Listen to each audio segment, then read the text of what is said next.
All right, welcome to this Freaky Friday edition of Liquid Lunch on Biz TV. I'm John Tabacco, and man, do we have a whopper of a show today. I usually say whopper on Women Wednesday, but it's Friday. I am fired up like you cannot believe. I love it when I talk to my audience about investments and things that I'm doing personally, and my friends follow my lead, and I'm right. So we're going to talk about this a lot more a little later in the show, but coming into this first hour to kick off this freaky, funny Fan Friday, Overstock.com, as I mentioned earlier, and we'll get into this a little later in segment 3, but Overstock.com, $109. Just last week it was $50, and I've been telling you it's going to 100 for quite some time now. Bitcoin raging still at 11.7. Lots of great things happening there, and the Dow down 100. But, you know, some big names are kind of dragging the Dow down a little bit, but don't get worried about it. Don't get worried about it at all. I think the market's in a good place. And quite frankly, as I've been saying right here on Liquid Lunch for 2 weeks, I said it on Newsmax the other day, I made a direct plea to our president, Donald Trump, to let him know that the liberal, progressive left does not want to do a stimulus bill unless it includes all this mail-in voting and all this other stuff. And we have small businesses dying. There's 30 million small businesses in this country. Okay, 1.7 million of them got PPP loans. The other 28 million companies are dying. The ones that actually got the PPP loans, they got basically 2 months worth of salaries and expenses. That's already been ripped through. So small businesses are dying. Small businesses account for 65% of the workforce in America.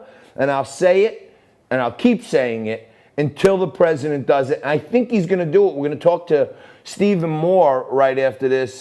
Stephen Moore and Larry Kudlow were a big part of Donald Trump's economic team during the 2016 election. They guided most of this policy here. Stephen Moore and I haven't been in agreement all along on payroll tax.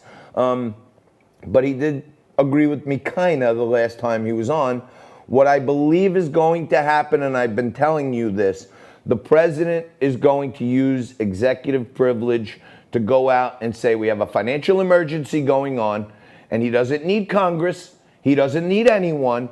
He is going to, or at least he should, and we'll talk to Stephen Moore right after this on this topic, he is going to use executive privilege to order a payroll tax holiday. And if he really wants to rocket the market and guarantee a victory in November, he gives every small business a rebate of 3 months, their last quarter of payroll tax deposits. He puts it back in their account and gives them till the end of the year for no payroll tax. Gives a 7.5% increase in every single person working gets another 7.5% in their pocket, and every single employer gets another 7.5% in their bank account.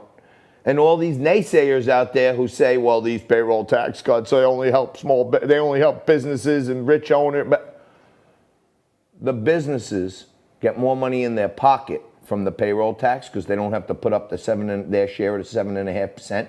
They got more money in their pocket. Markets are going up. More people are manufacturing in America. They're going to start hiring people back. So the working men and women in this country get a raise like that, okay? And the non-working people who got hit with this COVID, there's going to be a lot more opportunity because small businesses are going to be stimulated in a way they've never been stimulated before. And this market could very easily be over 30,000 if he says a payroll tax cut is coming your way. So don't be shocked. Xen Sams coming up a little later on. We're going to be talking about Cyrus Vance and now his continued political persecution of Donald Trump. Talked about that a little this morning on Newsmax. You got to check out Newsmax American Agenda. Barry Goldsmith's going to be here. He's going to make you crack up like we do every Friday. Michael John's in hour 2. My buddy, the good doctor, John Huber, is going to be here. He's a psychologist and chairman of Mainstream Mental Health. And we're going to be talking about coping with the coronavirus fears. Fun Friday coming at you. Stephen Moore right after this.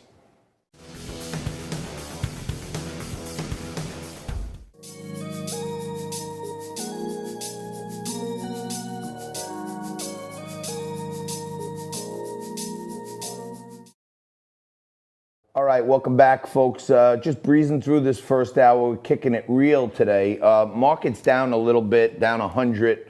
Bitcoin down a smidge, but Bitcoin's still at 11.7. We do have a U.S. dollar right now that's at its lowest and weakest point in many, many years, off like 8.8%. And the more the government continues to print all of this invisible digital money, we're just growing the supply out there, and that's what's causing a weakness in the dollar. Many people are using Bitcoin as kind of an alternative flight to safety, and I think that's why Bitcoin's got a nice pop here. And if you're keeping your eye on Overstock.com like I am, as I told you, I'm a large shareholder in Overstock.com. I bought some calls last week at 80 bucks, and Overstock.com coming into this hour, $110 today. Wayfair's at 300, makes me think Overstock's worth at least 150. And I've been ranting and raving for months now about a payroll tax holiday to stimulate small businesses and stimulate people in America who will automatically get a raise. I brought this up to Stephen Moore a few months ago. He wasn't fully on board with it, but he said it was worth a thought. And, now we're seeing full-throated proclamations from our president that he may just use executive privilege to do some kind of payroll tax holiday, which I think will be hugely stimulative. And we'll get Stephen Moore's thoughts right now as he joins us today.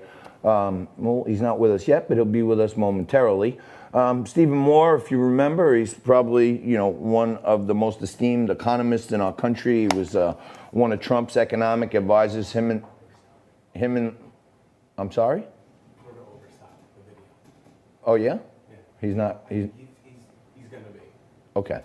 All right. You know what, Stephen Moore, we're dialing him in. Okay, so stay right there. Don't go anywhere. He's going to be joining us momentarily. But I don't want to just wave my hands around and say, I told you this, I told you this, I told you that. And by the way, I'm celebrating today because it's quite the day for me and hopefully for all of you. My favorite thing to drink is Jack Daniels. If you never tried the Honey Jack, you're missing out. And I'm going to slug down this Honey Jack and celebrate the beautiful performance of one of my recent calls, Overstock.com. Check it out, what I said on this show just last week, talking about Overstock. Almost no possibility, if you know anything about markets, there's almost no possibility of Wayfair ever making money. So if that stock's $200, I think it's safe to say Overstock, with the fundamentals, the growth, and the tremendous innovation in their crypto division, I think the stock could easily be 100, and that's what I'm betting on. You figure out if that's for you, but take a closer look at it. If you're thinking about buying Wayfair or Etsy or whatever, look at Overstock stock, and you'll see that as far as I'm concerned, I don't have a dog in the fight. I don't know anything, but I know a good company when I see one. I got a different shirt on, as you can see, and I'm representing today for the things that mean the most to all of us. USA, okay, and NYPD. That means a lot to me and that's just not for the NYPD. My father was a cop, okay, but I love our country and I love our police, and that's what our country's all about, if you ask me. It's also about capitalism and making money, okay?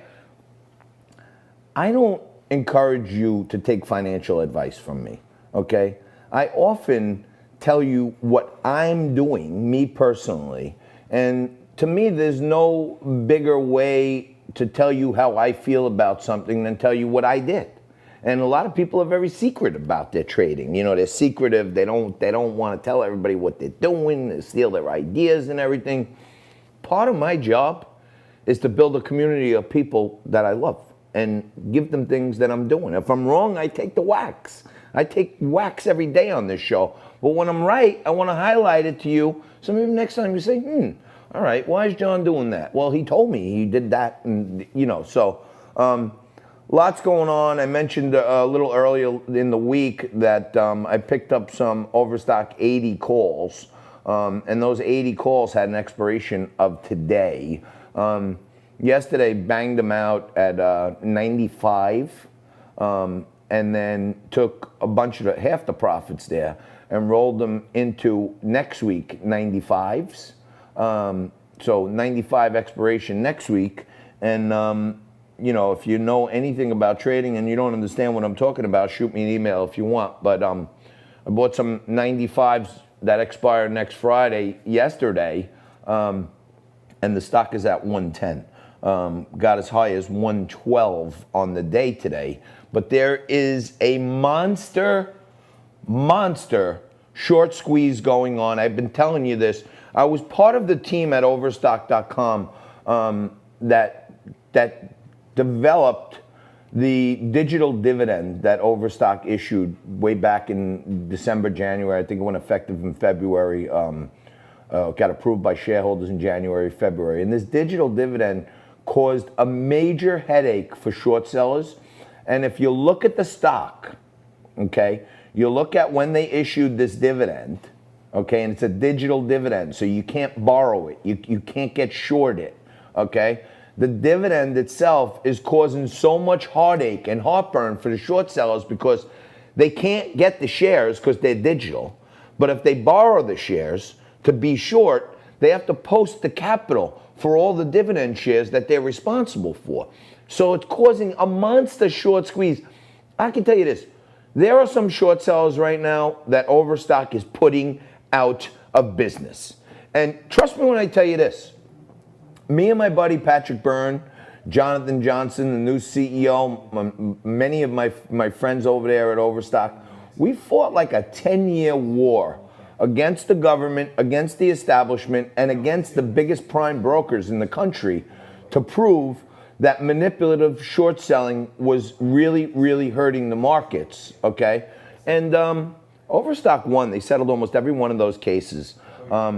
But it was swept under the rug. The fines and the penalties that they paid, there were rounding errors for the big firms. But a bunch of short sellers have kept that in their craw for so long, and they're always trying to lay on Overstock. And I can tell you this, good riddance to you. And you know who I'm talking about, okay? The Sam Antars and the Gary Weisses and the haters, the manipulators, the fomenters, the fake newsers. Your nuts are in a vice right now, and if you're not dead yet, you're going to be soon because the stock is going to just keep going higher. The fundamentals are now matching up, and they're caught so bad. It's called a short squeeze. If you want more information, you want to learn about short squeezes, it's what I've been studying for years and years, and I try to find them. It just happened to pop up right in my backyard in Overstock.com. So there's a massive short squeeze going on. I'm going to reset my goals on Overstock to 150. So the stock today is 110 as we speak. It was 50 last week. And I'm telling you, if you want to take a look at, I'm taking a look right now at some September 125 calls, which would get me out into another month. And the stock could be 150 bucks in a few days. And I'm telling you, I'm in it to win it. The 95 calls that I bought yesterday are flying as well. So we're going to try to connect with Stephen Moore. We got Xen Sams coming up a little later. We're going to take a quick break right here, but do not go anywhere. Unbelievable show coming back at you in just a few minutes.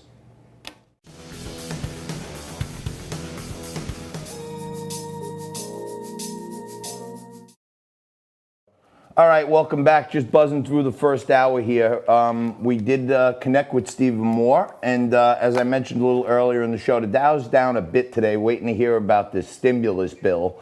A few months back, we had Mr. Moore on, and when Stephen Moore comes on, it's a great day for you and all of us because he was one of Donald Trump's chief economic advisors through the campaign. He's one of the most respected economists in the world, if you ask me.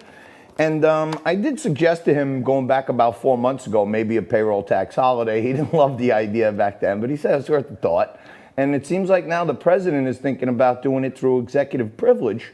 And to get his thoughts on it, the man himself joins us right now. Stephen Moore is with us. Hey, Stephen, how are you? Hi, John. Can you hear me? We hear you perfectly. Thank you. Okay, good. So a few months ago I was joking around and I asked you, about doing the payroll tax holiday to stimulate all the small businesses. And I know you didn't love the idea of a free giveaway like that. But it seems like the president has got warmer and now he's burning hot on it, it seems like. The naysayers are out there saying that this just helps rich people and rich business owners. It's really a two-way stimulus for both business owners and people who have jobs right now to get like a 7.5% increase in their pocket every week, every 2 weeks. You are 100% correct. This is probably, given where we are with this economy right now. By the way, we got a really good jobs number today, so the economy is, that V-shaped recovery is continuing. So my feeling is that we could get this payroll tax done. And by the way, the president may sign an executive order today or tomorrow, doing this without, with executive authority, without having to go through Congress. And that's something that I've recommended to the president. And I think it looks very positive that he's going to do this. That would mean that starting next week, every American who works would get a 7.5% pay raise in their paycheck. Right, and quite frankly, I was on America's Agenda on Newsmax the other day, and I made a plea to the president to do it. And one of the things, when they're talking about the PPP and stuff, one of the things that I thought he could do without Congress was instruct Steve Mnuchin to just stop collecting payroll tax, and he has every right to do that in his emergency authority. At the same time, the people who got PPP got 2 months worth of money, and that's all gone right now. What about maybe giving people their last quarter as a rebate, right? Direct deposit, instead of doing the whole PPP dance again? Well, look, I don't want to see a huge, massive increase in government spending right now. We've already spent $2 trillion on this. And as you know, Nancy Pelosi wants another $3 trillion of spending, and it's basically, her list of things is all just giving money to her campaign contributors. How shocking is that? But look, I think at this point we don't need massive new government spending. We don't need the businesses don't need government help. They just need to get the businesses open. They need to let workers get back to work. I think this idea of giving people $600 a week bonus unemployment benefits has hurt the economy. It's hard for businesses to get their workers back. Yeah, so break this down for people, because I do it in layman form, but, the big argument from the left is, this is a tax cut for business owners. If business owners don't have to make their 7.5% contribution, then they have more money in the bank to go hire people, right? Of course. I mean, that's so obvious. I mean, it's liberals don't seem to understand what you just said. But yeah, exactly. By the way, John, the reason they don't understand what you just said is liberals have never run a business, so they have no idea what it means to have revenues and expenses, because a lot of them live off government, or they live off unemployment, or they live in universities where they don't have to worry about these things. But of course, if you give workers a 7.5% pay increase, you incentivize them to work more. And if you give employers a 7.5% reduction in their payroll costs, they have an incentive to hire more workers. I mean, that's as plain as the nose on your face, and yet liberals don't seem to understand it. They think it's better for the economy to pay people not to work with unemployment benefits. What we want to do is pay people to work. Yeah, I mean, I always throw out this axiom. My father and mother always used to say, you respect things more when you work hard for them and earn them. And you don't when you get a gift, you leave your bicycle outside because you didn't pay for it. You don't care about it. But when you pay for it, you put it in the garage and you shine it up. Yeah, the old saying is anything easily attained is lightly regarded. And so, the worst thing you can do is just give people money. Now, look, I'm not saying that this is a tough time for every American. And, my income's down a lot this year. I'm sure yours is. A lot of people have lost their jobs. We're not saying we should throw people out on the street. We're just saying, use the normal unemployment benefit system to provide assistance to people who lost their job. But it is crazy, and it's economic lunacy to be paying workers. And by the way, 5 out of 6 unemployed workers are now getting paid more money not to work than to return to the job. So, of course, they're not going to return to the job. And so a lot of small businesses are saying, as they start to rebuild their businesses, they can't get the workers back. No, I see it. In our last minute here, I was on Governor David Patterson's New York pension task force in 2010, 2011, and we were looking at these horrible actuary tables they had. Now, one of the things that the Pelosiites want to do is throw in all this money to bail out these failing pension plans across the country. I think the pension Ponzi that these states have been using is the biggest bubble next facing our country. I couldn't agree more. You're exactly right. And you were there in New York. I grew up in the state of Illinois. I think Illinois' pension problems are even worse than California and New York. And, they have, tens and tens of billions of dollars of pension benefits that they can never pay back. And you know how they think that they're going to pay them back? Is that Uncle Sam is going to write them a $50 billion check. And that's not fair to people in Tennessee and Texas and Florida to have to pay federal taxes to bail out the Illinois pension system. Yeah, I mean, this has been a pervasive problem in almost all the pension plans where, they put these IOUs in there. And what most people don't realize is if a slightly larger percent of people ask to retire outlying their actuary table, they can literally corrupt the whole pension plan because the money's just not there. Yeah, what I favor, and I think a lot of states have moved towards defined contribution plans, so that doesn't put, so you put the money in like a 401k plan, and that works well for the workers because they get compounded interest on those benefits, but also it doesn't require massive unfunded liabilities that are put on the back of taxpayers. That's what every state, including New York and Illinois and California, should do. Move to a defined contribution plan so that people can build up their own nest eggs and that you don't put massive burdens on the backs of taxpayers. Yeah, and for those of you watching at home, when you talk about defined contribution versus defined benefit, there's plans like here in New York where the teachers union actually gets on their deferred annuity, they actually get a 12% guaranteed return, and we have years where the markets lose. So they're literally bankrupting themselves year by year by year. Yeah, I'd love to get 12% on every one of my retirement accounts. Guaranteed. Guaranteed, right? Yeah. It's guaranteed. Stephen, thank you so much for joining us. I love seeing you in casual mode on Friday, and have a drink for us this weekend. Thank you so much for always giving you some time. Thanks, Stephen Moore. Hey, that's one of the top economists in the whole country, and he said it right here. He thinks the president's gonna come in and do some executive action to give all you small business owners out there watching this show some relief. So sit back and relax. This is gonna be a good weekend for you. We'll take a quick break, come back with Xen Sams and talk about pedophiles and Cyrus Vance.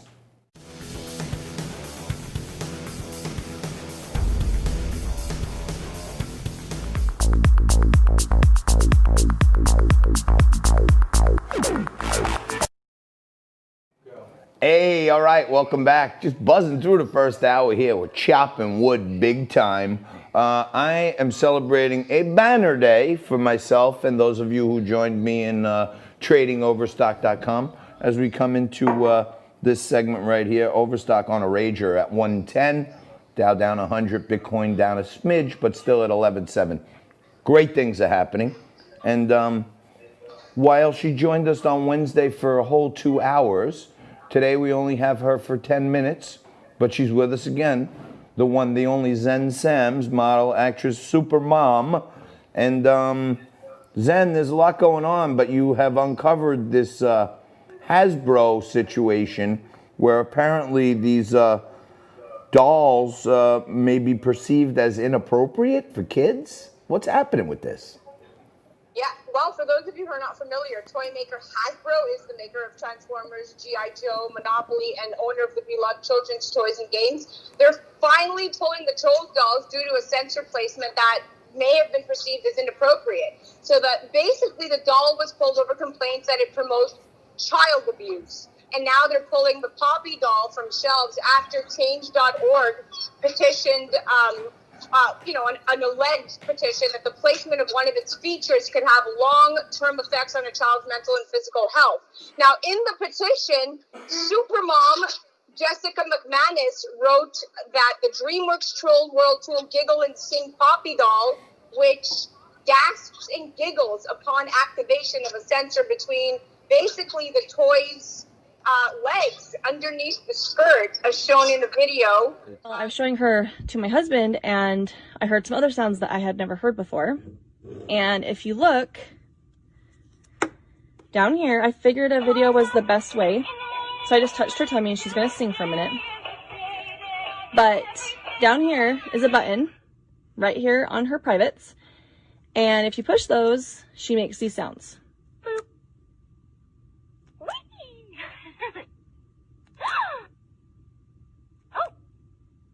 Like a gasping sound.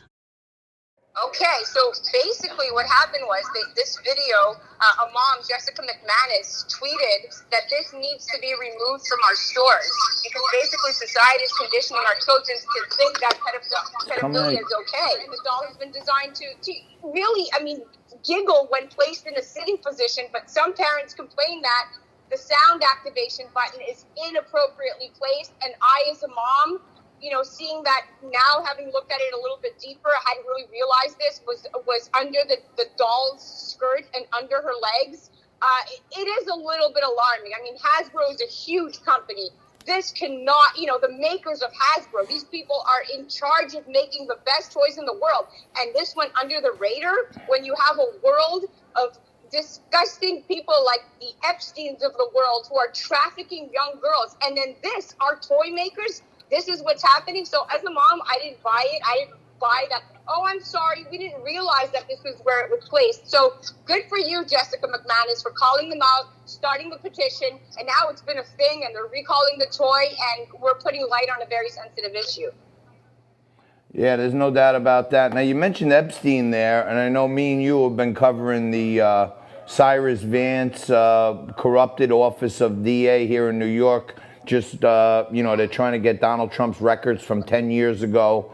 We've gone over many things like Diana Florence. She resigned from the office and said that she doesn't believe that office is committed to justice for all. There's two tiers of people, the rich, wealthy donors like Epstein and Weinstein and Dr. Haddon, who even Andrew Yang's wife alleged this doctor from Columbia University had raped and sexual assaulted her and 19 other women. And those big donors, he doesn't go after them. But people like Donald Trump, he spends money and time, and he has this construction rackets bureau that brings cases against people they know they can't win. All they do is waste money in this office and bring what appears to me are, they're settling scores and grudges more than they're actually trying to find justice for all. Yeah, exactly. And you know what, Donald Trump and Ivanka Trump, we were just talking about it on Wednesday segment, on Women Wednesday. They are, she has the affinity that she has is human trafficking. So it's hard for me to believe that as a father and as a husband and as the president of the United States of America, that he would turn a blind eye to this. Unlike, and let me remind you, a moment of Xen, since Cy Vance Jr. wants to go back a decade and snoop around into President Trump's personal tax returns and corporate, I'm going to go and snoop into Cyrus Vance Jr. Now, Epstein plea deal, let's remind everybody, Jeffrey Epstein, human trafficker, child molester, whether he took his own life or not, I don't believe it, but go with God, karmically he was paid back. And the Epstein plea deal now casts light on Manhattan DA Cyrus Vance's role. And as a mom, it is my job and it is my duty to make sure that the people that hear me speak, whether it's on Wednesday or Friday, are fully informed accurately of what is going on. Now, this district attorney of ours, Cyrus Vance Jr., who wants to take human trafficking off the street and wants to take the bad guys and put them behind bars, no, not so much. Guess what? Cyrus Vance Jr. was among a growing group of federal prosecutors nationwide who came under scrutiny in the wake of the charges of the conspiracy and sex trafficking against Jeffrey Epstein. And when Epstein was required to register as a sex offender in Miami in 2008 as part of a non-prosecution plea deal that resulted in an 18-month sentence, which, by the way, he served just 13 months for solicitation of a prostitution involving one underage victim. Just 3 years after that plea, a sex crime prosecutor assistant named DA Jennifer Gaffney, under Cyrus Vance Jr., pleaded with a federal judge to allow Epstein to downgrade his registered sex offender status from level 3 to the lowest possible classification, level 1, despite an assessment by a Florida board. Now, as a mom, this is disgusting. Yeah, hey, Zen, listen to this. I was on American Agenda on Newsmax this morning, and we were talking about Cyrus Vance and this stuff. And, you know, when you were on a little while back, you were talking about how Diana Florence and the Construction Rackets Bureau were bragging about how they brought in $4 million in forfeitures.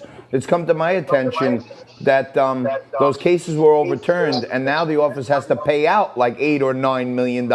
So the one thing that they were hanging their hat on, they actually owe money out. So they spend millions of dollars going after contractors. I personally think that they unfairly target Italians in the construction business, and they just assume everybody has to be mobbed up because they have a vowel at the end of their name. But this whole Construction Rackets Bureau supposedly brought in all this money. Now they owe it back on top of everything else. Yeah, I mean, look, it's corruption after corruption, whether it's the construction case, whether it's even this pedophilia case. I mean, Vance's argument was so duplicitous that it even shook Justice Ruth Pickholes, who ruled against the assertion of the time and about the sex offender from 1 to 3, and we're going back on that. And all of this stuff infuriates me as a mom. She said, I have to tell you, I'm a little overwhelmed because I've never seen a prosecutor's office do anything like this. And Vance's office later backpedaled on its stance, which was in favor of Epstein, and filed a change of heart brief agreeing that he should be registered as a level 3 sex offender, citing that there was a misunderstanding. It was a combination of mistaken interpretation of the governing legal standards of a certain secondhand information about the Florida case. But it was all BS. And so, again, why did the DA's office ignore a confidential state assessment that deemed Epstein to be highly dangerous, which lawyers from Mr. Epstein approached the office to have this offender status reduced, and Cy Vance Jr. did that. Yeah, why? Well, you're asking why. When you ask why, it's not a hard question, because Jeffrey Epstein had a lot of dough, and he probably got a bunch of his associates to funnel a lot of campaign contributions into the corruption of Cyrus Vance. So he sticks up for people who pad his pockets and goes after people who are working hard and trying to make a living. So it's getting scarier by the minute. And now you start to think, you know, why would he actually sit there and defend a pedophile? It just doesn't make sense. Yeah. This is the man in charge of my safety. Yep. And the bottom line is that Cy Vance Jr. doles out favors for reciprocity. No doubt. And I'm going to remind you, all right, in my moment of zen, that Vance refused to prosecute Hollywood producer Harvey Weinstein after Amber Gutierrez wore the wiretap and caught Harvey Weinstein on tape. Vance turned a blind eye. Zen, we got to run. Thank you so much. You are the bomb. We'll see you next week. We'll see you guys in just 1 minute. Right after this, Barry Goldstein's going to crack you up. 5, 4, 3, 2.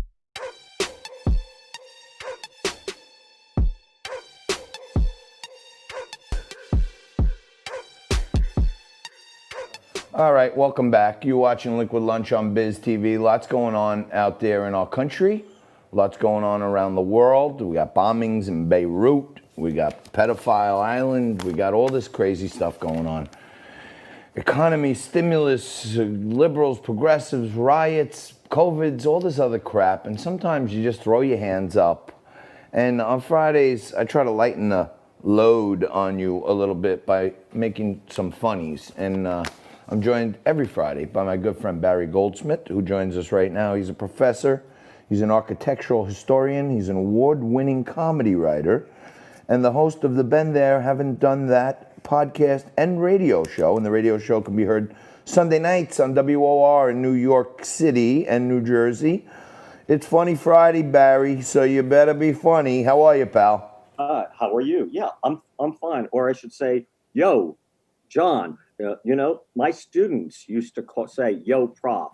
Now, they could call me anything. They can call me bad professor, whatever. But I drew the line with yo, prof. I told them, you know, guys, I am dyslexic. So when you say yo, prof, I automatically think, oi. Oi! So you hear the word yo backwards as oi. Thank you. Ba-boom. I also wrote, people know I wrote for Joan Rivers, but, I also wrote for comedy for Maury Povich, and that is not a joke. That is not a joke. No, it was more than 10 years ago, and every week, speaking of writing through a pandemic and writing through riots and all of that in bad times like this, I was in charge of writing, ready for this? I don't know if you remember him, Jeffrey Dahmer. Of course, he used to eat humans. Yeah, I had to do Jeffrey Dahmer jokes, okay? What is Jeffrey Dahmer having for supper tonight? Oh. Shepherd's pie with real shepherds. Ugh. What? Thank you. What is Jeffrey Dahmer's favorite dessert? What is Jeffrey Dahmer's favorite dessert? Ben and Jerry with real Ben and Jerry. Ow! Oh, that wouldn't be a bad one. Thank you. And when he's tired at night, when he takes a shower, you'll get this. What shampoo does he use? I don't know. What shampoo does he use? Head and Shoulders. With real Head and Shoulders. Thank you. So if you can write comedy about a serial killer, without losing your appetite, a cannibal, without losing your appetite, you can write about anything. My first Maury Povich joke. What kind of cereal does a serial killer eat? Well, let's put it this way. He doesn't usually. He eats haute cuisine, not haute cuisine, French with sauces, just plain haute cuisine. Ouch! Come on, Barry. My first joke with for Maury Povich was about a tragedy. Okay, it was about solidified airline food came through a ceiling and nearly killed a woman on the ground. We don't. It was actually it was from a toilet. It was poop from a toilet that actually nearly killed a woman on the ground. It was that bad. And of course, I had to write jokes about tragedy. And I said to Maury, it could have been worse. It could have been airline food. Okay. Baboom. And my best compliment, this is more than 10 years ago, Maury said, "Hey, kid, great jokes." And I said, "Thanks, Maury, for the compliment. Not so much the jokes, but calling me a kid. I haven't been called a kid in 20 years. So anyway, these times now are, I've written humor during bad times or during bad things. So are you sure you still want to have me on every Friday? I don't know. We're going to take that up with the team in post today. But nah, you're with us for good, pal. Look, you know what? You know the deal with this. Let's get through the shtick for a minute because you're a great friend of the show and you're always there for me and everything else. But the truth of the matter is, and you know this, I know this, sometimes the joke works. And if you're a talented humorist, even when the joke doesn't work, people may laugh at your reaction to the joke not working, and it's kind of like self-deprecating, and you're the best at that. Well, thank you. By the way, I've been hearing a lot of things about, God forbid, Donald Trump doesn't win the election. Do you know what? There are lots of things he can do. TikTok is running out of time. If Trump's time as a presidency also runs out, here's what he can do. Did you ever hear of Stanley Kaplan refresher courses? Yep. Courses for the SATs, the College Board, the law boards. Well, I think that they can hire Donald Trump to prep everybody, like older people, on the cognitive tests. Can you imagine? He'd be coaching cognitive tests. I think that's just made for him. Or, he did so good on the cognitive test. Yes, I don't know if you saw. I don't know if you saw Joe Biden, but he was asked the other day on a CBS broadcast, you know, a softball question. Hey, presidential candidate Biden, would you be willing to take the same cognitive test that Donald Trump did? Because they're all making fun and saying that the test isn't hard, and if you can tell the difference between a fox and an elephant. And Joe Biden went on a rampage and asked the guy, well, what would I know? Why would I take the test? And then he starts ripping the guy apart, say, hey, when you went for this job, did they give you a test for cocaine? What are you, some kind of junkie? So he attacked the guy for asking him about a simple test. It was crazy. Oh, well, I got news for you. That was the second time he answered the question. The first time when that reporter asked him, would you take a cognitive test? You know what Biden said? What's a cognitive test? All right, you know what? Even though sometimes comedians have more jokes, when you hit the good one right near the end, you go out on a high note, and I'm going to let you go on a high note because that was a good one. And you're a good one. Thank you. You're a good friend. You're a great man. And to all of you out there, Barry writes me jokes every day. Okay, I try to put them into my own slang and stuff, but I use them all the time, so that's him being funny. And on Fridays, we just like to break it up and get him on. And aside from being a professor and an expert in architecture, he's a great friend, and we love him dearly. Barry, have a great weekend, my friend. Got a great show, John. Take care. We'll see you next week. We'll see you in just a minute. Do not go anywhere. Lots to talk about in hour two, and we're coming back with that right after this.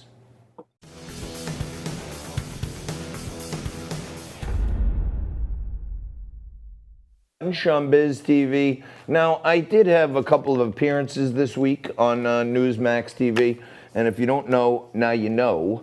Newsmax TV is the fastest growing cable network in America. Chris Ruddy and the whole team over there are killing it, and President Trump is watching Newsmax all the time. I checked in with my friends over at American Agenda this morning, and we talked a little about Letitia James, New York State Attorney General, trying to disband the NRA craziness, okay?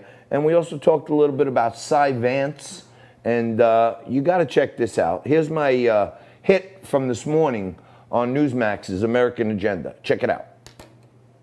Your thoughts on Cyrus Vance and Deutsche Bank releasing records, Trump's numbers, his financial records to Cyrus Vance. What's Cyrus's overall goal here? What are your thoughts on him?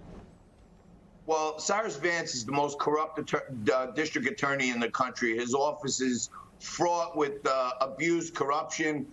There's a two-tiered system in his office. You know, look at Jeffrey Epstein. He refused to prosecute him for years. Harvey Weinstein refused to prosecute him for years. Just in January this year, 2020, former presidential candidate Andrew Yang's wife and 19 other women alleged that a Columbia professor had sexually abused and raped them. Cyrus Vance refused to bring charges. The guy turned out to be a big donor of his. So it seems like in Cyrus Vance's office, if you're a big donor, no charges brought against you. If there's a political persecution that gets you some grandstanding and publicity, then he'll bring charges, even though he knows that the case can't be won. And I just want to read you this, guys. A former ADA in his office, who was part of the team on their Construction and Rackets Bureau, which is another corrupt organization. She resigned recently, and in her resignation letter, here's what she said about Cyrus Vance. She said, this is Diana Florence, former ADA in Cyrus Vance's office. I am no longer convinced the Manhattan DA office values obtaining justice for all. That's one of his ADAs who just resigned. She's basically saying it's not justice for all here. It's justice for whoever doesn't donate money to Cyrus Vance. And we're seeing it time and time again. Maybe Donald Trump should make a nice donation to Cyrus Vance's office, and the Deutsche Bank thing will go away. Great point. Before I go, you know, I watch your show. I got to tell you, I watch your show all the time, you know, and I always know you've got some liquor around because it's called Liquid Lunch. You got any cocktails? Oh, there it is. Is that McAllen? We're always ready here. McAllen always ready to shake one up also, buddy. Hey, it's 5 o'clock somewhere, I think they say. And also, it is Friday. That is John Tabacco. What could I say? You know what I mean?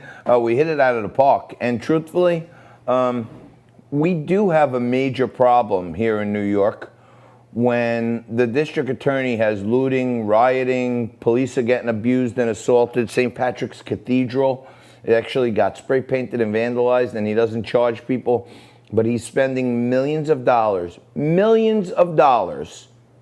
every single day to do surveillance on people for 6, 9, a year, and bringing no cases. He's got people that are bringing cases in his office when they know they can't win, but they're bringing the case to rattle people and try to get them to rat on someone else.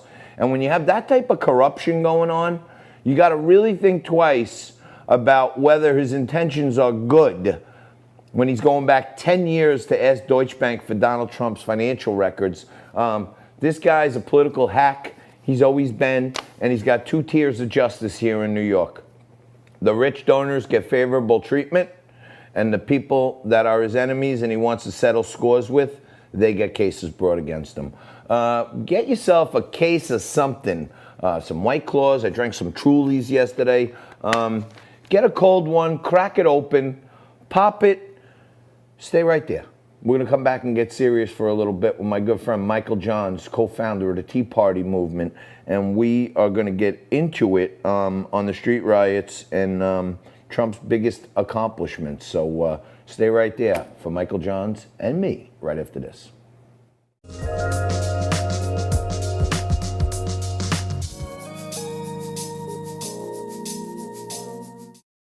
All right, welcome back. Just kicking off hour 2 here in the leadoff spot. My good friend who joins us every Friday to tell us what's really going on, policy analyst, former speechwriter for George H.W. Bush, one of the co-founders of the Tea Party movement. Michael Johns is with us. Mike, thanks for joining us. Appreciate it as always. Lots of crazy crap going on there. The pandemic, the riots, and the left-wing media wants to keep the news cycle all about fear, fright, and hysteria. And they don't want people hearing about the good accomplishments of our president. You compiled a little list of things to remind people how great our president has been doing. Yeah, I think, one of the great political dangers right now is that these 2 major crises that we're confronting, one, obviously the pandemic, which is rooted in China and which was allowed to escape China almost certainly with the blessing of the Communist Party of China, and also the street riots have both taken on a kind of anti-Trump dynamic, and he didn't create either of these crises. And I think one of the opportunities and yet political challenges really as we confront the remaining 100 days, less than 100 days now until this election, is to kind of remind ourselves and our voters of what an extraordinary 3 years plus of accomplishments the president had up until these 2 issues started. And of course, you kind of start with the major tax reform package, the biggest tax reform really in 30 years that this country's had, which benefited the vast majority of middle-income workers in this country, 82% of whom experienced tax relief. And of course, importantly, the cut in the corporate rate, because we were under Obama operating at a 35% corporate tax rate, the highest in the industrialized world. And this president, to his great credit, brought it down to 21%, which makes it competitive with other industrialized countries. That, combined with major deregulatory efforts, a general framework of trying to eliminate 2 major regulations for any new one that was put in place, were kind of the foundation of the beginning of a spark of a new economic renaissance in this country, to the point where, metric-wise, we have more Americans working than at any time in the history of the country, unemployment rates that were the lowest in 50 years, and in key demographic areas, African Americans, Hispanics, and Asians, all-time low unemployment rates. And on top of that, really the first president in modern times to take on major trade challenges with China and with our allies in EU and Japan as well, where we've had essentially very unfair tariff practices, currency manipulations, subsidies, dumping practices, all of which we just had allowed to linger, been behind trade deficits and obviously the massive erosion of the manufacturing base of this country, which the president really had begun to restore with the creation of a significant number of jobs in that era. These were the jobs, of course, that Barack Obama famously said would need a magic wand to be returned to the United States. And yet this president, with some pretty sound policies, was able to accomplish it in 3 years. He's clearly the most pro-life president in our lifetimes. There was a lot of doubt raised by some of his Republican competitors in 2016 that he would violate those pledges and promises, and yet he's the first president to appear live in the pro-life march. Even Reagan used to always find some basis to do it by video. He got, on the Mexico City policy out of using foreign aid to subsidize abortions abroad. Really has been the first president to take a fresh look at how our foreign aid is utilized at all. Strengthened our Pentagon and our military capabilities with $1 trillion of much needed investments. Launched the Space Force, which is really the next frontier of challenges from a national security standpoint to the United States. And I think it, got us out of a lot of these international quagmires of agreements that we've been in. WHO, NAFTA, all the Paris Climate Agreement, all this stuff. Yeah. There's he just inherited a pile of crap. A lot of people, they only hear what the left wing says because they control most of the media. But Donald Trump was actually left with the cupboard bare on PPE, personal protective equipment. Joe Biden and Barack Obama never restocked after SARS and stuff. They left them like an empty warehouse there. And you had these guys like Cuomo out there saying he's going to need 40,000 respirators, he's going to need more hospital beds.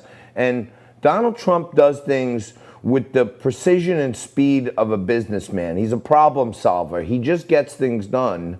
And I personally thought, Mike, out of all the things you outlined, deregulation is huge, but the tax cut where he gave these large corporations that took all their money offshore, he gave them a favorable rate of 21% here, where all that money started getting repatriated back to our country. And with less regulation and repatriation and the lower tax rate, to me, that was the witch's brew of greatness that really boosted the economy, because a lot of money came back to America that was hiding offshore when Joe Biden and Barack Obama were running things.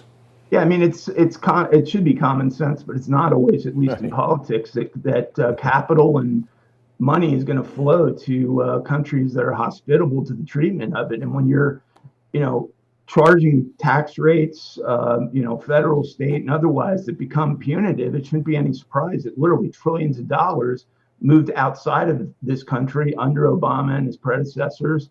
And this president, to his great credit, created a set of policies that incentivized them to return back to the United States. There's a policy that almost no one outside of Washington, D.C. has ever heard of, called managed decline. And the theory of it is one that has guided American foreign policy and domestic policy for a long time. The theory is basically rooted in the fact that the United States' days as a leader in manufacturing and even as a global economic leader were coming to an end, and that it was in the U.S. best interest to kind of offload these responsibilities in a sensible, calculated, smooth way. It kind of acknowledged the inevitability of China's ascent. And this president, of course, has completely, to his credit, rejected that thesis and begun not just to defend and support policies that are, that are growing our economy, and we're growing our economy, but also has challenged the threat that's sort of been there, the elephant in the room for decades in communist China, which has been engaged in a multi-decade plan of displanting the U.S. in almost every leadership respect. So it's almost like when you talk about managed decline, just to put it in layman's terms for my audience and even myself, it's almost like, when you have somebody that's real sick at the end, and you just want to manage their final end of days. You put them in a home, you get them help, you know, you watch them, right? You manage their end of days. It's almost like Barack Obama and his cronies, along with Joe Biden, they wanted to go into managed decline mode when there were all these remedies around. You know, it's like putting somebody in hospice instead of giving them a pill that could save their life for another 50 years. And that's the path that these people were putting us on, right? Yeah, I mean, this is a very establishment way of thinking that I think just about every American, if they were brought to understand it, would reject. And yet, for decades, in the rooms where our trade agreements and our regulations and our tax policies and our foreign policy was developed, you know, really it was inherently based on sort of this assumption that China's ascent was both inevitable and also constructive, which, of course, you know, has been the biggest lie, I think, perpetuated in the area of foreign and trade policy, because the theory was always that as the Chinese economy developed, as it was integrated into the world and became more of an economic powerhouse, it would actually become more liberalized, more friendly to the West, less abusive of human rights, and just the opposites occurred. I mean, as this regime has used, you know, intellectual property theft and all sorts of illegal and deceptive techniques to grow its economy, it's become the leading threat, really, at this point to the free world. And its economic ascent is no longer and can no longer be viewed as anything constructive to the United States of America or to our allies. No doubt. And, you know, there's just so many things this president has done. But to me, of all other things, he has categorically rejected the notion that we need to pander to China. And many people were conditioning us here in America, oh, that we got to buy more goods because they're our biggest trading partner. We really need them. They're not even our biggest trading partner. Canada and Mexico are our top two trading partners. And I think Donald Trump, his legacy will be written on how he got us out of this relationship with China where we were bowing down to them and just accepting their ascent and our decline. And I think he's got 4 more years in the bag. And we got to leave it there, Mike. Thank you so much. You're the best. Have a great weekend. Have a cocktail. And we'll see you again next week. Thanks. That's Michael Johns, one of the co-founders of the Tea Party movement, with us every Friday. Take a quick break. Come on back right after this with some news of the day with me and Nico. Welcome back, folks. I've been taking my makeup off every day with the coronavirus wipes. I'm still corona free.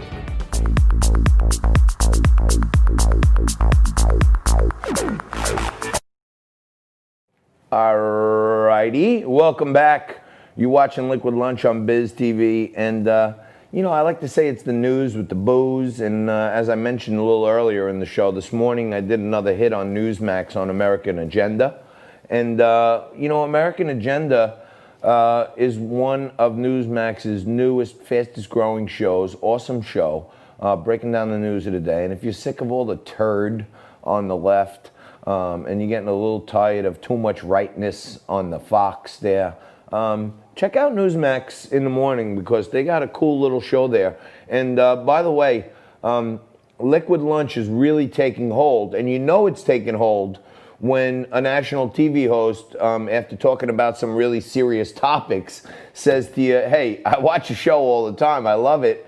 I know it's early in the morning, but you got any alcohol around? And then there's me on Newsmax with the bottle of Macallan that I polished off yesterday.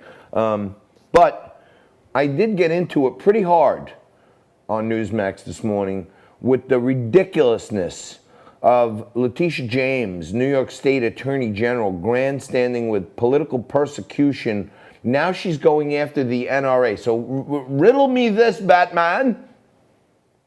We're trying to defund the police, right? So our cities are going to be a little less safe. There's no police, okay? At the same time, these left-wing lunatics, these progressive whack jobs want to defund the police. They want to take the most prominent units, the SWAT teams, the anti-crime units, the undercover. They want them all gone. These are the people who take down the hard criminals. They want them gone. And then at the same time, Joe Biden is in bed now with Bernie Sanders, and he's going to make Beto O'Rourke part of his team and Alexandria Ocasio-Cortez. If you can't see what's going on, you need your head examined, or you got to go down to Cohen's Optical and get a new pair of goggles for yourself, because this thing could go way off the rails if we let this guy Joe Biden in. And in the middle of riots, looting, pandemics, all that other stuff, the Attorney General of New York wants to eliminate and completely demolish the National Rifle Association. Take a look at this. James going after the NRA. And by the way, that's not the only city. D.C. also going after the NRA to dismantle the NRA. That is the goal. What are your thoughts on that? Well, look, first of all, right here in New York, we have a case of attorneys gone wild. We got New York City DA going after President Trump for alleged crimes from 10 years ago. Now we have a grandstanding attorney general in New York and in D.C. If you ask me, what they're doing is they're firing up Donald Trump's base at a time when we're talking about defund the police. So we're going to get rid of the cops. At the same time, we want to go after the National Rifle Association when gun ownership applications are up huge. It's the only organization advocating for gun ownership. To me, this is like systemic criminal persecution, not prosecution, persecution. They're going after political enemies, and they're wasting millions and millions of taxpayer dollars to settle scores. It's absolutely outrageous. So the goal to dismantle them, do you feel that these attorney generals will be able to accomplish that goal? Do you think the NRA moves out of New York and goes to Texas? What are your thoughts on that?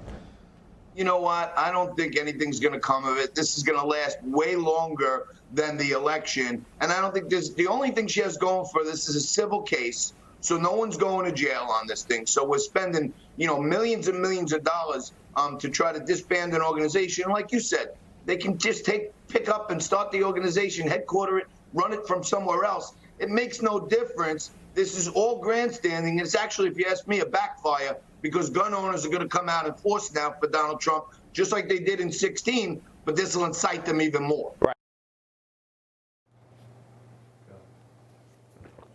It's literally attorneys gone wild out there, especially here in New York State, when you got the top law enforcement officer in the state of New York is trying to disband the largest organization representing and advocating for our Second Amendment rights. She's trying to disband it.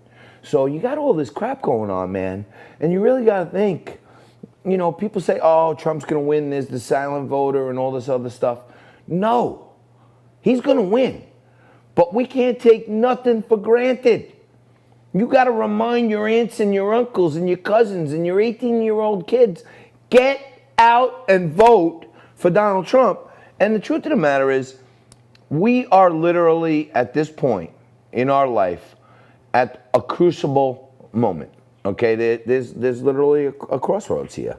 And it's becoming now, if you ask me, a literal battle between good and evil. Okay, and I was out last night till, 1:30, 2 o'clock in the morning with some of my friends, and we were talking about all different topics. We were speaking different languages by 2 a.m.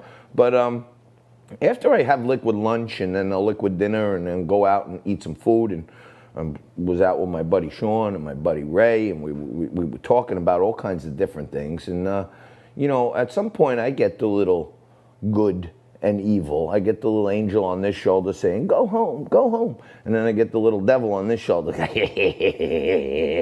Johnny, we got to go out and have a few more drinks. The good and evil we're looking at right now is an existential threat to what we know as our country, America, okay? So every so often, I look at the angel and say, come on, take a walk. We got to get a little dirty here. You know what I mean?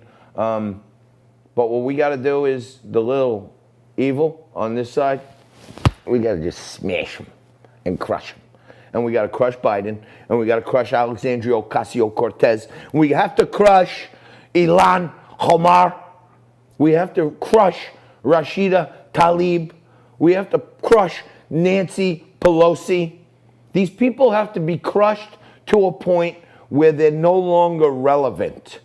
Okay? And there's little bits and pieces where, you know, you hear the left wing saying, oh, we're going to take back the Senate and we're going to take back the House. And there's murmurs coming out of Washington that a big hunk of the moderates on the Democratic side of the House, who's in control right now, they're not loving where Nancy Pelosi's letting these liberal loons take our country. So there's some, you know, a little murmur going that if they lose some seats in the House, even if they don't take over, Nancy Pelosi may not be the speaker. And, you know, listen, we got a spot for her over here because she's a hell of a drinker. I'll tell you that. You know she ties one on. Sometimes you could see her dentures floating around in her mouth because she, you know, the alcohol kills the glue in the denture grip. Sometimes it loosens it up and the teeth like flying out, you know. But we may give her a seat here and she can just drink with us every day. She'll be a riot if you ask me. We're going to come back with my buddy, Dr. John Huber, and we're going to talk about the pandemic, dealing with the coronavirus fears. He's a psychologist and a big proponent of the use of ketamine to keep people's brains straight. Oh, I could use some ketamine right now. Take a quick break. Back with Dr. Huber right after this.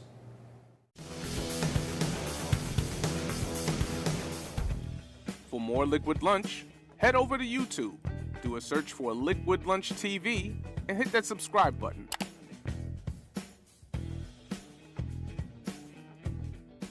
All right, welcome back. We're just buzzing through hour 2. We're having a whopper of a Freaky Friday show. Barry Goldsmith was here a little earlier to lighten the mood and crack you up a little bit. Xen Sams was with us. Michael Johns, co-founder of the Tea Party movement, just left us a few minutes ago, and we kicked it off with Chief Economic Advisor to President Donald Trump's campaign, Dr. Stephen Moore, to break down all the stimulus stuff. But to get into a little Corona, one of my good friends, a great friend of the show, even when he's not on with us, he's watching, he's supporting us. He's actually in town, and Dr. John Huber joins us right now. He's a psychologist and the chairman of Mainstream Mental Health. And I keep you close because there's nothing I need more than some help with my mental health. So thank you for always being there for me. Absolutely. You know, I thought this close, though, at least I'd have some liquid lunch with me, but that it never arrived this morning. Oh, all right. Well, I'm drinking Honey Jack today. I'm having a good day. You drink it for me then, too. Yeah. Hey, let's do that. So, Johnny, Dr. J has an amazing practice, uses a lot of different methods to help people cope with all kinds of different things, some medical, some psychological.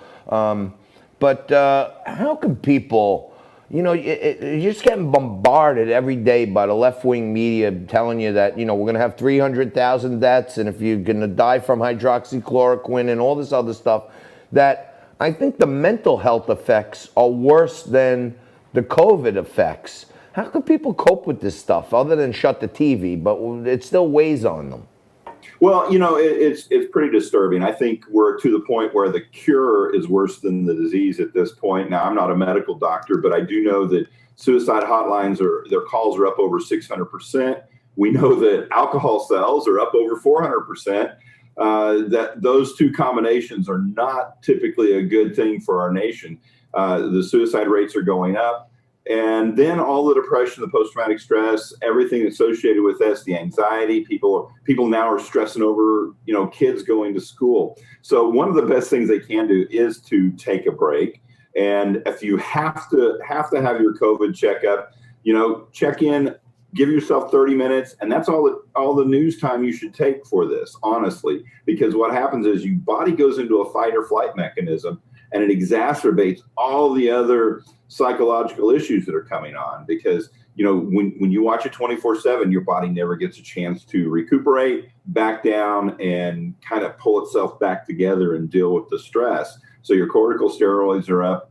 And on top of that, because we're social or antisocial distancing, People aren't getting the neurotransmitter connections that we normally get with people, the oxytocin, the norepinephrine, the serotonin, just from having that face-to-face contact with each other. So what I'm hearing from that is when you say the cure is worse than the virus, meaning the cure, keeping everybody locked in, keeping businesses closed, people are not getting their jobs back because their businesses have no money. The cure, meaning keeping this lockdown going, is a lot worse than the actual disease. And look, 150,000 people dead is a lot. It's not great to hear. Absolutely. But at the end of all days, it's like 0.5% of America, less than 0.5% of all of America. 80% of the people that have perished from this terrible disease were over 70 years old. They had multiple underlying conditions. And the young people, Doc, I'll just give you one anecdotal example. I asked my son, I said, I'm on TV every day raging that kids got to go back to school and, we need to get back to life. They need their social interactions and stuff. I said, I'm doing it every day, but tell me, son, do you want to go back to school or do you like doing school at home, And my son said, Dad, go on there and tell them that I'm getting dumber being schooled at home. And he wasn't, saying he's dumb. He's just saying that, they give you to work in the morning, you have all day to complete it. You can Google things, and you're distracted. And he was just saying, for a kid, and kids these days, they barely even talk with words. For a kid to say, I'm getting dumber, there's something weighing on their brain already that they don't feel like they're getting the development that they really want. For a kid to say that. They're not. I mean, the research shows that there's a certain segment of our society that online learning is amazing for. But for the average person, they need that human contact. They need that instruction. They need to be able to raise their hand and go, I'm not quite getting this. And have the teacher come over there and give them alternative ways to process. And that's part of human condition. It's not part of something you're going to get online. And he is right. And it's going to hurt us. We're going to be looking at this 15 years down the road when people are going out into the job market. You also have to look at, when I said the cure is worse than the disease, the CDC itself says for every 1% of unemployment, we lose 40 to 60,000 people a year because of lowered situation. They don't have access to good food, to good shelter, to proper medical care, daily maintenance medicine like blood pressure medications and things like that. We're at up over 16%. So that's pushing what? We're getting close to 600,000 deaths because of the cure, just looking at their own data. And like you said, we're pushing 150, 200,000 people on this. Tuberculosis last year had 1.5 million. So, we didn't panic over tuberculosis. And now that's a worldwide number, but still, it's here in this country. I see it in my hospitals all the time. And it's ridiculous. We need to start taking care of our healthy citizens so that they can develop a healthy environment. And part of that is the psychological side of this. We have to be respectful, but not panic.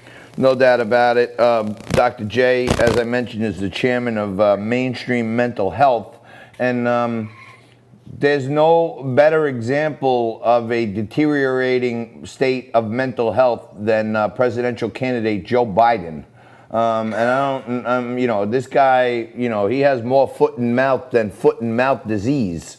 But it sure looks to me, John, like he is in a really rapidly decaying mental state. Well, I'm concerned. Now, I've never assessed him. I don't have any psychological data, and that's usually what I go by. When somebody asks me how somebody's doing, it's like, well, let's get them in here and let me test them and give them a psychological battery and stuff. But when we look at things, we know it's going on. Stress causes cognitive decline. And if he's being stressed out during this point, he hadn't even had a debate yet. My concern is what's going to happen when he hits the world stage and all of a sudden he is the leader. We can say all we want about, Donald Trump not being couth, but the fact is he appears to have his faculties with him and he gives a good response, whether we like how he says that or not.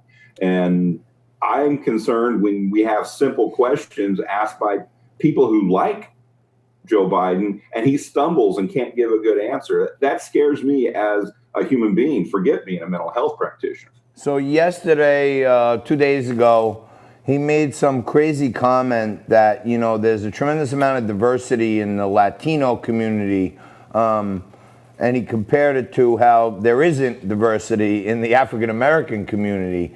And I'm just thinking, like, you know me, I let my mouth fly sometimes. Right. I say it like it is. But I think any sane, rational person who is trying to win over African American votes would have the cognitive strength to know I shouldn't say this. And to say that Latinos have a diverse community and African Americans don't, to me, it's just another feather in the cap of, you know, mental acuity being tremendously diminished. Well, at the very, very least, it's racial insensitivity and maybe outright racism in that whole situation. Because as I know, everybody I know is diversified. Everybody's different. I don't know, you know, even coming from the same family, you look at all these people and every one of them is different. So I don't know where he's getting his information from. It certainly wasn't from any source that I use. Yeah, it's the strangest thing because, you know what, I grew up, my family grew up in sports. My dad was, you know, president of a local little league, president of a local Pee Wee football league. He's a high school football coach. And I remember, you know, he always used to say, you know, listen, don't get caught up in that. Remember this. This is what my father would say. When you're on the field and they call a timeout and they throw the bottles of water onto the field to get a sip, you got white guys, you got black guys, you got Chinese guys, you got Puerto Rican guys. Everybody drinks from the same bottle and nothing happens. We're all alive and we're all one team. And to say there's not diversity in one community and there isn't another one, to me, it's absolutely, I think it's more than racial insensitivity, but I'll give you that. Dr. J, thanks for joining us. When are you leaving town?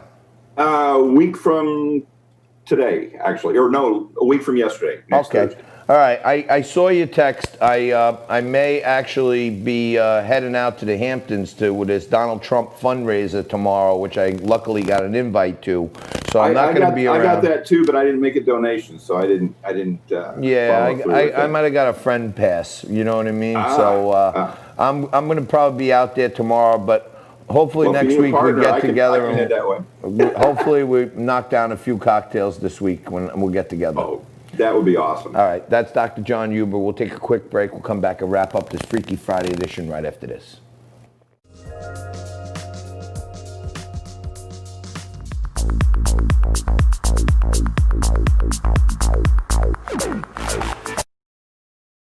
Yeah. We did it again. We did it. We've done it again. It's another great week of Liquid Lunch. I'm really finding a zone here in the Corona Bunker Studios. And we proved another thing today, that we can do an entire show with just Nico and I, okay? Just Nico and I. And, you know, I had to give him a little coaching today, a little fatherly advice. We had to hug it out for a minute because he was getting a little frazzled and all panicked out and everything, but he regrouped like a true warrior. And he took us through 2 hours, just one man, Nico Romano. And he doesn't even have a camera on him, which he should, because, you know, he deserves a little credit for today for doing the whole show by himself. And this is legendary. yeah, I mean, he deserves a little credit. I said a little credit. I mean, you don't typically throw a parade. Forget a parade. Just the fact that you acknowledged I did a good job in something on air is a miracle to me. So, I mean, we are having a good day. I got to say, I miss Jess, but, you know, we got it done. What else is going on? What would you do that for? I don't understand you. What else is going on?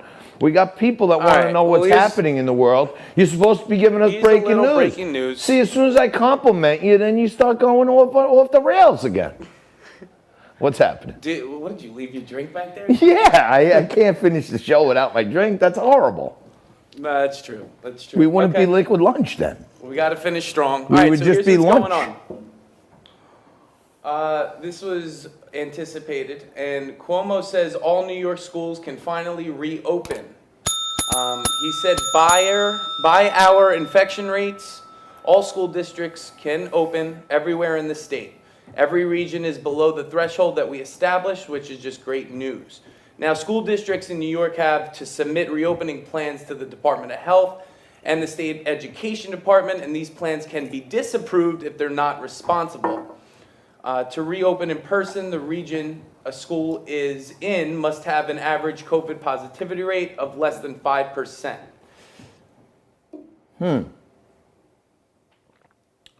This is Frank's Teddy Roosevelt bobblehead. Thank you, Andrew Cuomo. I'll ring the bell one more time. Finally, he's done something that we need. We need these kids to get back to school, if you ask me. Frankie loves this guy, okay? And he has one of these in his office.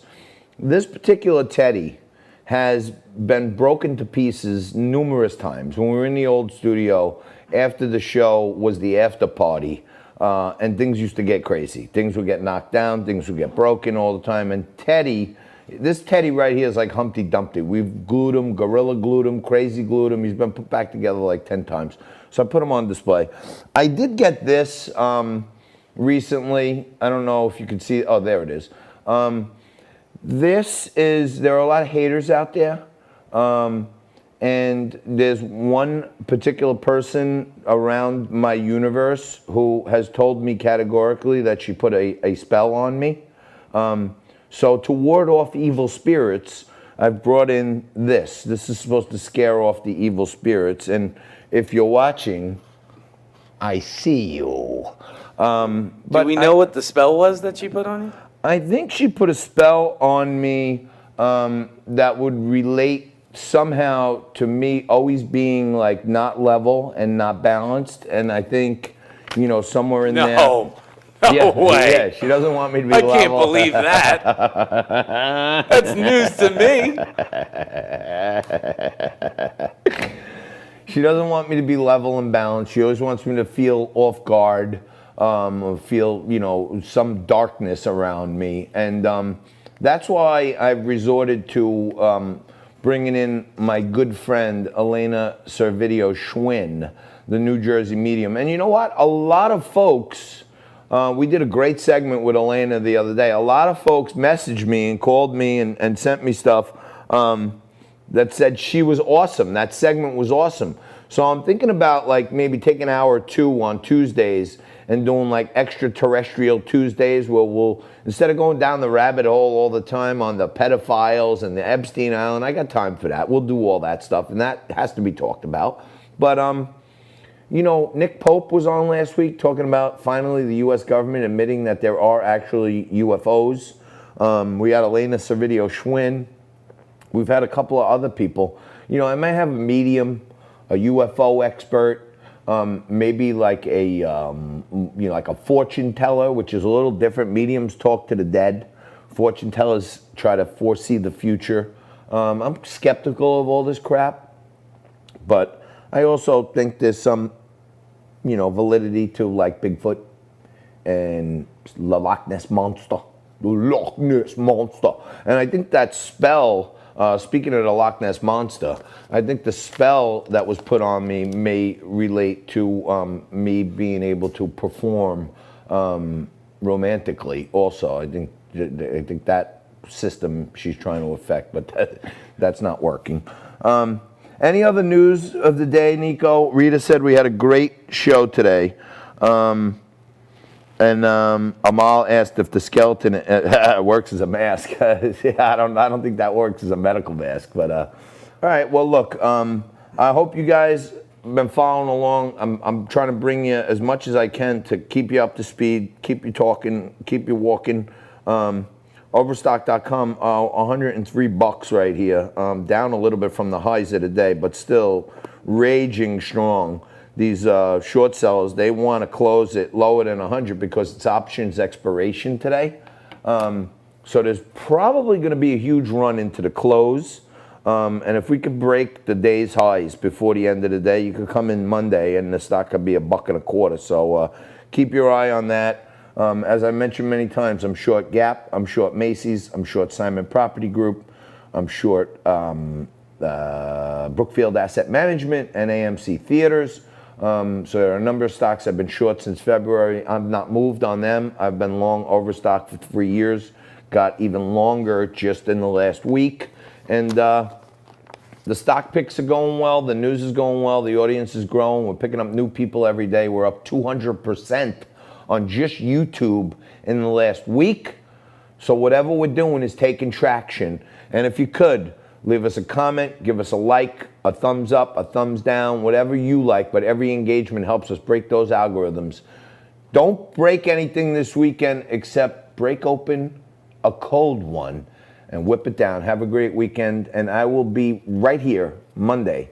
Same bat time, same bat channel, more Liquid Lunch. Have a great weekend.